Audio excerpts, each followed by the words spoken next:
મિત્રો, જય શ્રી કૃષ્ણ મિત્રો. આપ સૌનું સ્વાગત છે મારી ચેનલ ભક્તિ ધર્મમાં. આજે આપણે વાત કરવાના જઈ રહ્યા છીએ એક એવી એકાદશી જેને તમામ એકાદશીઓમાં સર્વશ્રેષ્ઠ માનવામાં આવે છે. એ છે નિર્જળા એકાદશી. શું ખરેખર એક જ વ્રત કરવાથી આખા વર્ષની 14 એકાદશીનું પુણ્ય મળે છે? ભીમસેને આ વ્રત શા માટે કર્યું હતું અને આ વ્રતની સાચી વિધિ શું છે? તો ચાલો જાણીએ આ તમામ રસપ્રદ માહિતી. નિર્જળા એકાદશી શું છે? તો જેઠ મહિનાના શુક્લ પક્ષની એકાદશી તિથિને નિર્જળા એકાદશી તરીકે ઉજવવામાં આવે છે. નિર્જળા શબ્દનો અર્થ થાય છે પાણી વગર. આ દિવસે ભક્તો અન્ન તો શું પરંતુ પાણીનો પણ ત્યાગ કરીને ભગવાન વિષ્ણુની આરાધના કરે છે. ધાર્મિક માન્યતા અનુસાર આ એકાદશીનું વ્રત કરવાથી તમામ એકાદશીઓનું ફળ પ્રાપ્ત થાય છે. તો હવે આપણે ભીમસેન અને નિર્જળા એકાદશીની કથા સાંભળીશું.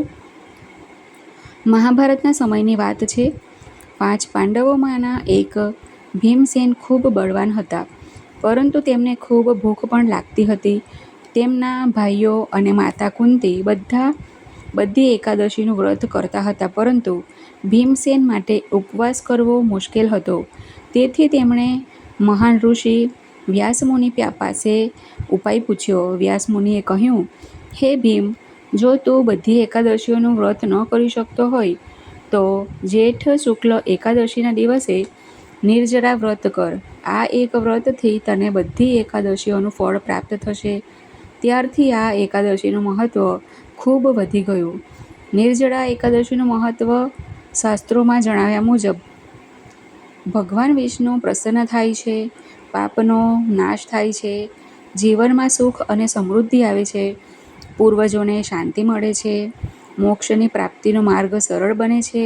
આ કારણોસર લાખો ભક્તો આ દિવસે વ્રત અને ભક્તિ કરે છે. હવે આપણે વ્રતની વિધિ જાણીશું.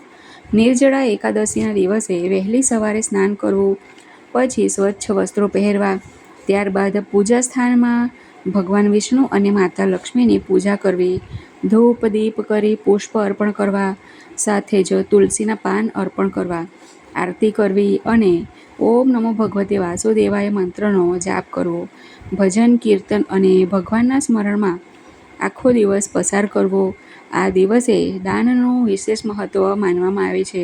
ખાસ કરીને પાણીનું દાન, માટલાનું દાન, છત્રીનું દાન, ફળનું દાન, વસ્ત્રોનું દાન કરવાથી પુણ્યમાં વધારો થાય છે અને ભગવાનની કૃપા પ્રાપ્ત થાય છે.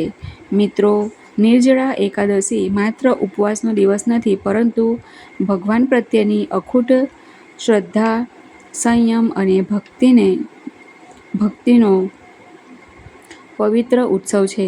જો તમે પણ આ વર્ષે નિર્જળા એકાદશીનું વ્રત કરવા જઈ રહ્યા છો તો કોમેન્ટમાં જરૂર લખજો, જય શ્રી હરિ.